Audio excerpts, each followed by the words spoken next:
In view of the sanctions imposed on both our countries, US dollar-denominated transactions, Zimbabwe is agreeable to pursue alternative autonomous solutions and the use of alternative forms of payment for various transactions, recognizing the immense contribution of the Russian Federation in the liberation of the African continent from colonialism. Against continued Western aggression against the two countries, Zimbabwe strongly opposes the use of sanctions as a foreign policy tool which undermines sovereignty of nations. Zimbabwe has been under these sanctions from the West for the last 23 years.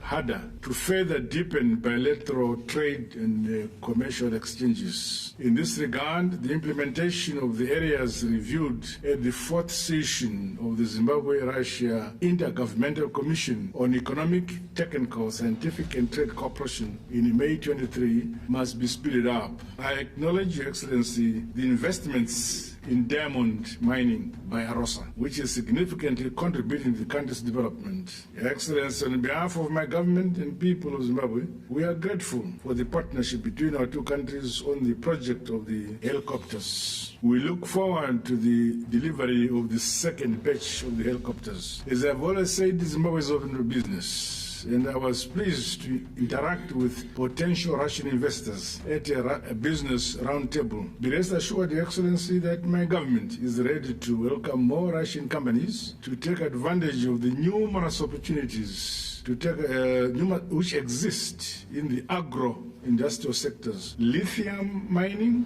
energy, and infrastructure development, among other sectors. I'm aware that our two countries have signed a number of instruments of cooperation in the sectors that include mining, science and technology, tourism, agriculture, and defense and security. I urge our two sides to work towards the implementation of existing instruments, as well as the finalization of outstanding instruments. In view of the sanctions imposed on both our countries and the subsequent challenges in undertaking US dollar-denominated transactions, Zimbabwe is agreeable to pursue alternative autonomous solutions and the use of alternative forms of payment for various transactions. I'm happy that the Russian Federation has already accomplished this as a result of the sanctions imposed on your republic. Your Excellency and dear brother, allow me to convey my sincere gratitude for the donation of 11,000 metric tons of potash fertilizer and 9,000 metric tons of ammonium nitrate fertilizer. This gesture is true testimony of the friendship of the Russian Federation to the people of Zimbabwe.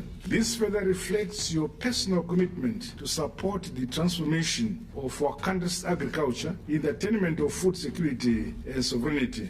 I thank you. May I also inform you that for 3 years now, Zimbabwe is food secure. With the model of agriculture we've adopted and the support we've received from your country, I believe that Zimbabwe will remain food secure. Most notable is the deepening cooperation between Zimbabwe and Russian Federation in advanced science and space technology. I recall the joint research implementation agreement between Zimbabwe National Geospatial Agency, ZINGSA, and the Southwest University on Space Science and Technology Innovation, which was signed in October 2021. This has ultimately led to the finalization of the design, manufacture, and assembly and the testing of a satellite, ZimStat-2, under which scholarships were offered to Zimbabwean students to study in the Russian Federation. Additionally, the Russian Federation provided 20 scholarships through Radny University in various fields of nuclear education. The 20 candidates under the scholarships are scheduled to commence their studies in September this year. Our Zimbabwean institutions are ready to promote more direct partnerships with educational and research institutions of the Russian Federation. May I also, Your Excellency, mention that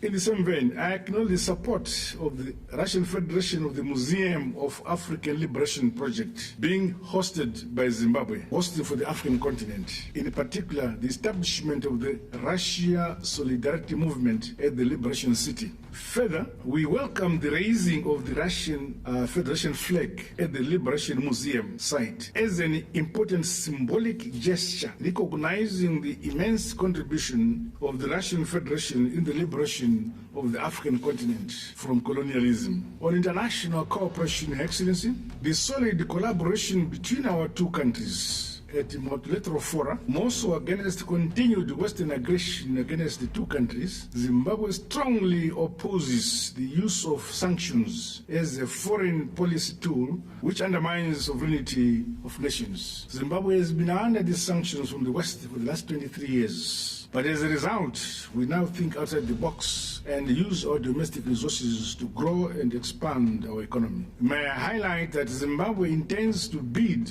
for a non-permanent seat in the United Nations Security Council for the period 2027 to 2028. We appeal for the support of the Russian Federation. Similarly, Zimbabwe submitted a request to you, Your Excellency, to join the BRICS New Development Bank. We equally count on the support of Your Excellency in this endeavor. Your Excellency, allow me to personally state that Zimbabwe is in solidarity with the Russian Federation in your country's special military operation in the Ukraine. As current chair of the Kimberley Process Certification Scheme, the KPC, Zimbabwe unreservedly condemns the unjustified and vindictive ban on the sale of Russian diamonds on the world market. We reassure you, Your Excellency, the Russian Federation of Zimbabwe support within the KPC because Zimbabwe currently is the chairman. Your Excellency, in concluding my initial remarks, I want to once again express my appreciation for this opportunity to discuss issues of mutual interest to our countries. I look forward to more interactions and engagements by the two governments at the various levels and fora